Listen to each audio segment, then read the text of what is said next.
कसं आहे श्री, कधी कधी मेंदू स्वतःहून हा पडदा दूर करतो किंवा कधी कधी त्याला थेरपीची गरज लागते. सध्या तरी जान्हवी या सगळ्या गोष्टींना चांगल्या पद्धतीने रिॲक्ट करत नाहीये. श्री, तू विचार कर, तू जागा झालास, तुझ्या समोर 4 अनोळखी चेहरे आले आणि ते तुझ्या दिशेने येत आहेत असं तुला दिसलं तर नॅचरली तू घाबरशील. तसंच काहीच जान्हवीचं होतंय. No no no, I don't understand this. Doctor please, तुमचं सायन्स इतकं पुढे गेलंय ना, काहीतरी करा ना. हे काय तुम्ही सिनेमा नाटकातलं असल्यासारखं काहीतरी बोलताय. डॉक्टर प्लीज ट्रीट हर, बरं करा तिला. हे बघ श्री, ही गोष्ट तुला वाटते तेवढी अनकॉमन नाहीये. अर्थात तुझं चिडणं, हताश होणं स्वाभाविक आहे, आम्ही समजू शकतो ते. पण एक गोष्ट लक्षात घे श्री, आज तुझ्यापेक्षा जान्हवीची अवस्था खूप नाजूक आहे. तिला बरं होण्यासाठी नॅचरली जो वेळ लागणार आहे तो आपल्याला द्यायलाच लागेल आणि त्यासाठी तू कोऑपरेट करशील अशी आशा आहे. Excuse me please.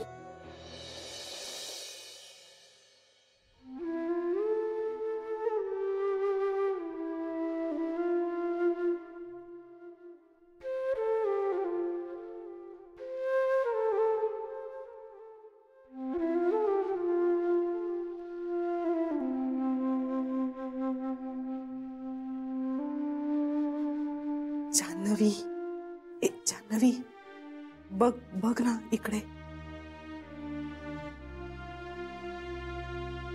जान्हवी, मी आली. कशी आहेस तू? बरं वाटतंय तुला? हे बघ, हे बघ, अळूवड्या आणल्यात, तुला आवडतात ना म्हणून.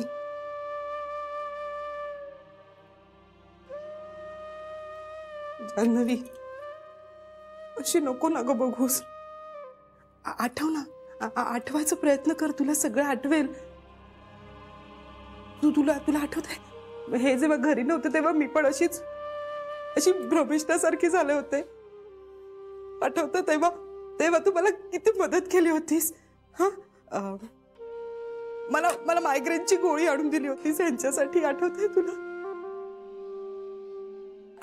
जान्हवी, तुला माहितीये, I can talk English. I read newspaper daily in office. आणि तू म्हणतेस ना की काम हा मेंदूचा व्यायाम असतो. मी रोज व्यायाम करते, म्हणजे जॉगिंग नाही, हा असं काम करते मी. जान्हवी, ठेव ना ग, आता तर मी पण सगळं लक्षात ठेवायला लागले. अगं मला तर आता सगळं आठवतं. आपण असं करतो दोघी जणी. नको, मला ऐका त्रास होतोय. काय होतोय त्रास? म्हणजे खूप त्रास होतोय. मी डॉक्टरना बोलावते. हा, doctor doctor doctor doctor doctor लवकर या. ऐक, बाबांना बोलवा प्लीज. डॉक्टर डॉक्टर, हिला काहीतरी होतंय. मी काय नाही केलं. जान्हवी, मी काय होतंय? श्री, मी काय नाही केलं. माझं डोकं खूप जास्त दुखतंय. प्लीज शांत हो, प्लीज हात तुम्ही प्लीज मला हात लावू नका. कोण आहात तुम्ही? डॉक्टर कोण आहे ते? आणि असं कसं तुम्ही पाठवता लोकांना आतमध्ये? हो जान्हवी, मी सांगतो त्यांना बाहेर जायला. प्लीज जान्हवी, ऐक माझं, ऐक जान्हवी. त्या काय बोलतात मला नाही कळत आहे, मला लक्षात नाही येते. प्लीज त्यांना बाहेर घेऊन जा, प्लीज. मी बाहेर घेऊन जातो. अगं मी अरे ती ओळखत नाही. तुम्ही लक्ष ठेवा. शांत हो प्लीज. खूप दुखतंय. त्या काय बोलत होत्या मला काही कळत नव्हतं. त्रास होतोय खूप जास्त. माझ्या बाबांना बोलवा. शरयू, तुला हे असं करायची काय गरज होती? मला तिची खूप आठवण येत होती. मला असं वाटलं की एकदा जरा तिला भेटावं, तिच्याशी बोलावं. अगं, तिला भेटावं असं आम्हालाही वाटतं, पण आपण डॉक्टर काय म्हणतायत तसं वागायला हवं ना. शरयू, ती ICU मध्ये आहे. तिच्या डोक्याला गंभीर दुखापत झाली, कळत नाहीये का तुला? पण मला असं वाटलं बेबीबांचं की मला भेटलं की तिला बरं वाटेल म्हणून. शरयू, आता ती आपल्याला ओळखत नाहीये ना. आई, हे कसं शक्य आहे की ती आपल्याला नाही ओळखत? ही वस्तुस्थिती आहे आणि ती आपल्याला स्वीकारायलाच हवी आहे. हे बघा, यापुढे डॉक्टरांच्या सल्ल्याशिवाय कुणीही जान्हवीला भेटायला जायचं नाही. स्वतःहून काहीही करायचं नाही. कळलं? हे बघ, ही वेळ इमोशनल होण्याची नाहीये. जान्हवीची तब्येत जास्त महत्वाची आहे. कळलं? Doctor, we are extremely sorry. यापुढे असं नाही होणार. I hope so. एक लक्षात घ्या, कुठल्याही ऑपरेशन नंतर पेशंटच्या कलेनीच घ्यावं लागतं. त्यात जान्हवी सफरिंग फ्रॉम ॲम्नेशिया. हा असा मोठा धक्का आता यापुढे आपण तिला द्यायचा नाहीये. त्यातून उलट आपल्याला काही आठवत नाहीये हे जर तिला कळलं तर ती जास्त घाबरून जाईल. Please try to understand. We don't want any more complications. त्यामुळे प्लीज यापुढे सगळ्यांनी जरा पेशन्स ठेवा.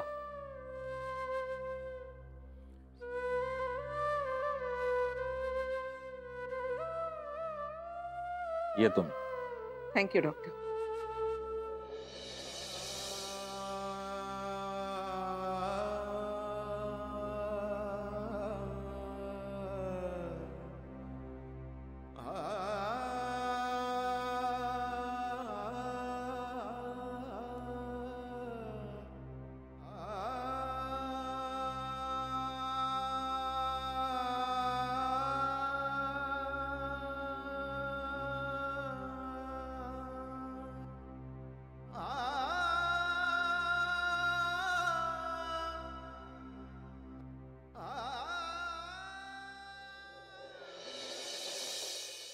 मग यंग लेडी, कसं वाटतंय आता?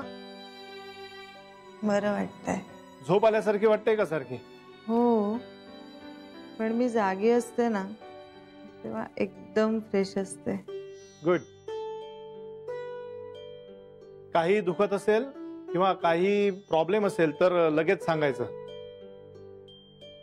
डॉक्टर, माझा ना हात खूप दुखतोय आणि पायात सुद्धा सारख्या मुंग्या येत आहेत. हो का? कुठला हात? हा, नाही म्हणजे उजवा की डावा? उजवा. बरं, कधीपासून दुखतोय?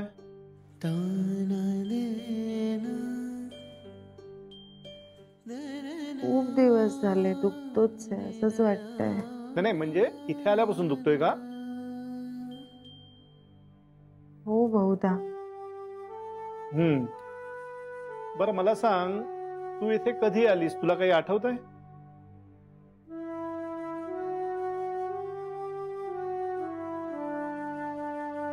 बरेच दिवस झाले असं वाटतंय. जान्हवी, हा ऍक्सिडेंट कसा झाला?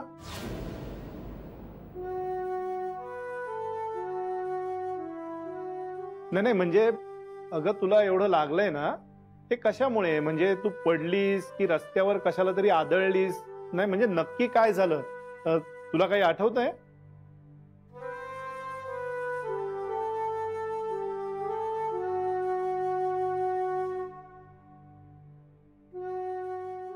म्हणजे बाबा म्हणाले की ऍक्सिडेंट झालाय. पण बाबा, तुम्ही म्हणताय त्या रस्त्यावर मी का गेले होते? अगं तू ऑफिसला नव्हती का निघालीस? पण तो रस्ता तर माझ्या बँकेच्या जवळचा नाहीये. मग मी का गेले होते तिकडे?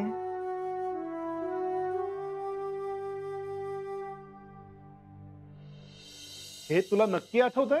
हो, आता किती वर्ष मी घरून बँकेत जाते की, आणि रस्त्यांच्या बाबतीत तर माझा गोंधळ होणं शक्यच नाही.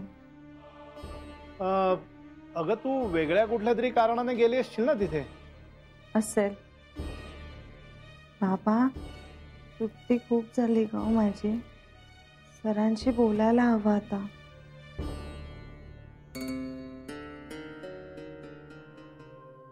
माझी सॅलरी कट होईल का?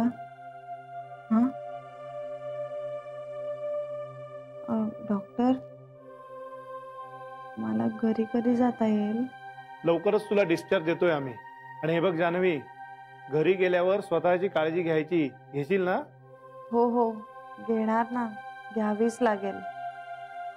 आणि हे बघ, आई बाबांना सुद्धा काळजीचं कारण द्यायचं नाही. नाही, अजिबात नाही देणार. अगदी नीट काळजी घेणार आहे स्वतःची. गुड. आणि आता तर माझं लग्नही ठरलंय.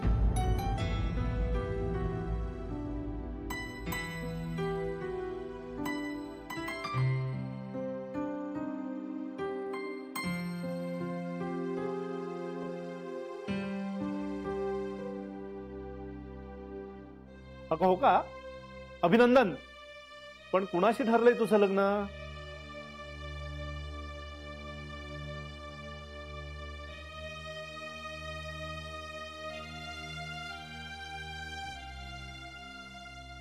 आई, काय ग नाव होतं? आपटे. आपटे.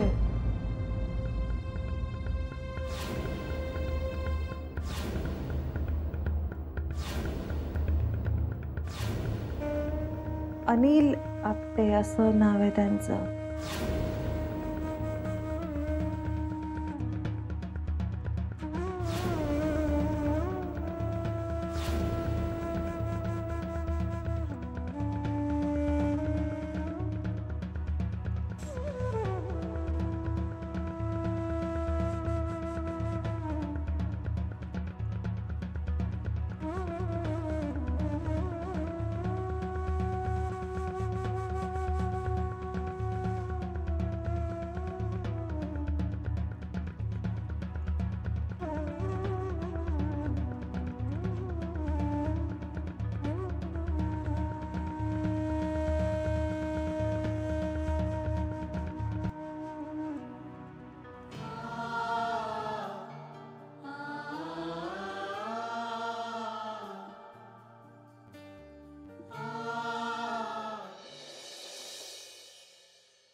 श्री,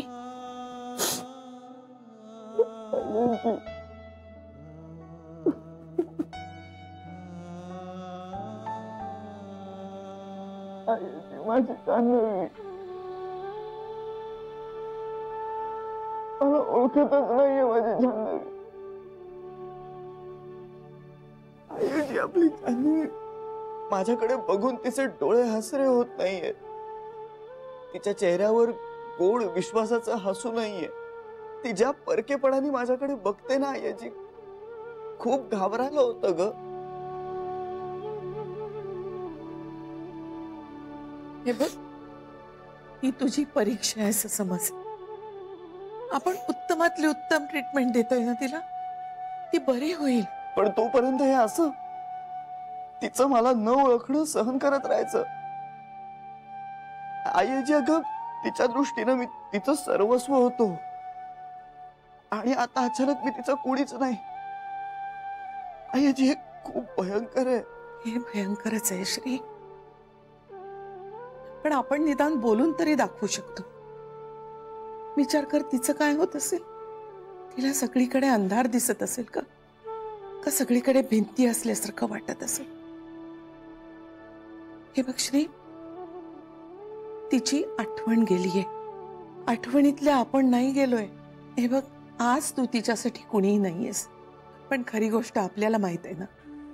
मग आपणच धीर सोडून कसं चालेल? हे बघ बाळा, कधी कधी आपल्या माणसाच्या भल्यासाठी आपल्याला त्याच्यापासून दूर राहावं लागतं. जान्हवी पासून मी तिच्यापासून दूर राहू? आई आजी, अगं जीव घुसमटतो माझा. ती समोर असून नसते. मला तिच्याशी बोलता येत नाही, तिचा हात हातात घेता येत नाही. तिला होईल बाळा, हे सगळं होईल, काळजी नको करूस.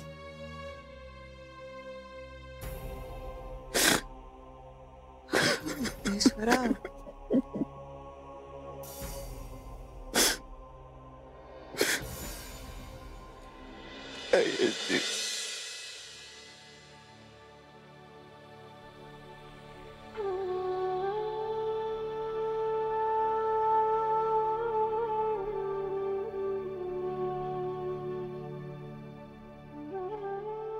पांडुरंगा, आज तुझ्या पुढे दिवा लावताना हात थरथरला माझा.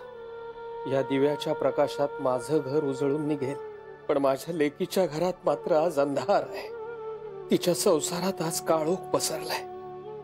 तेव्हा मला पैसा, अडका, मान, मरातब काहीही नको. माझी मुलं हीच माझी संपत्ती आहे रे. अभिमान वाटावा असं जर माझ्याकडे काही असेल ना, तर ती म्हणजे माझी मुलंच.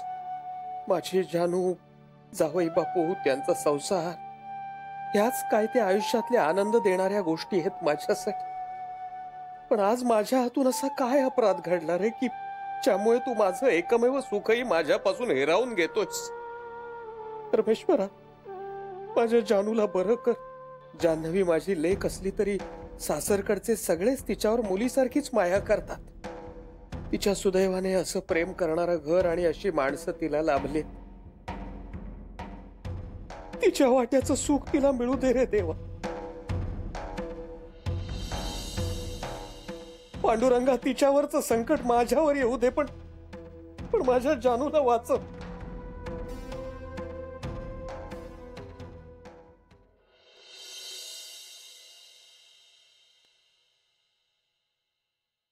आहो पाणी.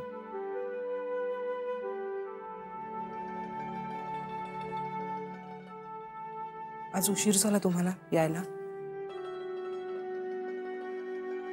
सध्या जरा मुद्दामूनच जास्त वेळ थांबतो ऑफिसमध्ये. तेवढं जरा श्रीला कमी गोष्टींमध्ये लक्ष द्यावं लागतं, त्याचा भार कमी होतो तेवढंच. आणि तसंही हल्ली त्याचं कामात लक्ष लागेल की नाही कुणास ठाऊक. घरात कसा असतो का तो? म्हणजे तुमच्याशी बोलतो ना व्यवस्थित? हा, बोलतो. त्याच्या मनात काय चाललंय ना ते काही कळू देत नाही तो. आणि हल्ली तर ना जेवतही नाही धड. म्हणजे आज पण जेवला नाही? आई जेवली?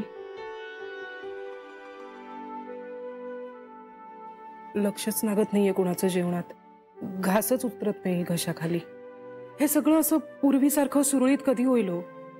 पुन्हा एकदा आपल्या घरातली सगळी माणसं एकत्र बसली आहेत, हसतायत, खेळतायत, जेवतायत, गप्पा मारतायत, असं चित्र कधी दिसणार आहे आपल्याला? सर, होईल, सगळं नीट होईल. डोंट वरी. सध्याची परिस्थिती बघता सगळं नीट होईल अशी आशा बाळगायची की नाही असा प्रश्न पडतो. हे बघ शरा, ही एक फेज आहे. ती तिचा वेळ घेऊनच जाणार. आपण कितीही घाईकुतीला आलो ना तरी त्याचा काही फायदा नाही होत अशा वेळेला. पण श्रीकडे नाही बघवत. त्याने का सोसायचा हा त्रास? हे सगळे भोग त्याच्याच वाट्याला का? या प्रश्नाचं उत्तर जगात कुणाकडेच नसेल शरा. प्रत्येकाला चढ उतार पाहावेच लागतात आयुष्यात. वाईट काळ बघावाच लागतो. आपण मारे मनोरे रचतो, असं होईल तसं होईल, आणि अचानक काहीतरी वेगळंच घडतं. त्यालाच तर आयुष्य म्हणतात ना शरा. पण मग हे असं आयुष्य आपल्याच वाट्याला का आलं? मला कळतंय. तुम्हाला सांगितलं ना मी, लहानपणापासून आम्ही सगळ्या जणी त्याच्याशी बोलायचो. मनात काही असेल ना तर पहिलं जाऊन श्रीला सांगायचो. आम्ही त्याला जे काही सांगतोय ते त्याला कळो न कळो, पण तो ऐकून घ्यायचा आणि मग आमच्याकडे बघून गोड हसायचा. आपल्या त्या म्हणण्यावर कोणी प्रश्न विचारत नाहीये, कोणी आपली मतं मांडत नाहीये. कधीतरी हे नुसतं ऐकून घेणं फार बरं वाटतं. मी इतकं विश्वासाने त्याच्याजवळ सगळं बोलायचो, पण आता श्री आमच्यापाशी बोलतच नाही, त्याचं मन मोकळंच करत नाही तो. शरा, आता या परिस्थितीमध्ये सुद्धा तुम्हाला काय वाटेल याचा विचार करून कदाचित तो बोलत नसेल काही. म्हणजे बायका इमोशनल असतात, त्यांच्याशी या अशा सगळ्या गोष्टी बोलल्या तर त्यांना त्रास होऊ शकतो, हे असे सगळे विचार पुरुषांच्याही मनात येत असतात शरा.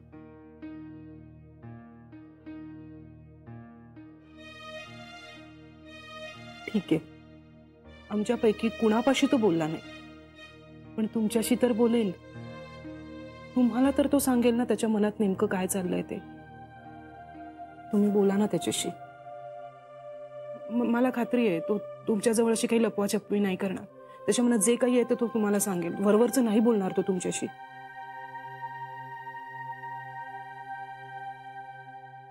ठीक आहे, बोलतो.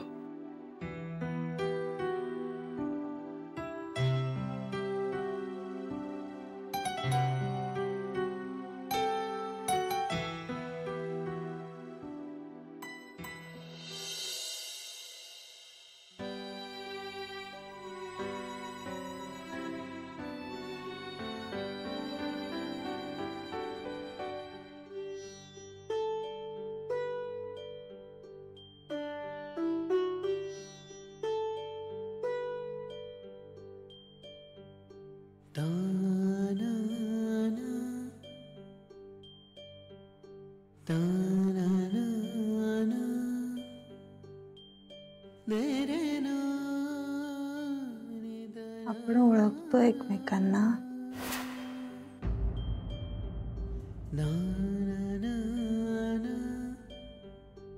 आता तर माझं लग्नही ठरलंय.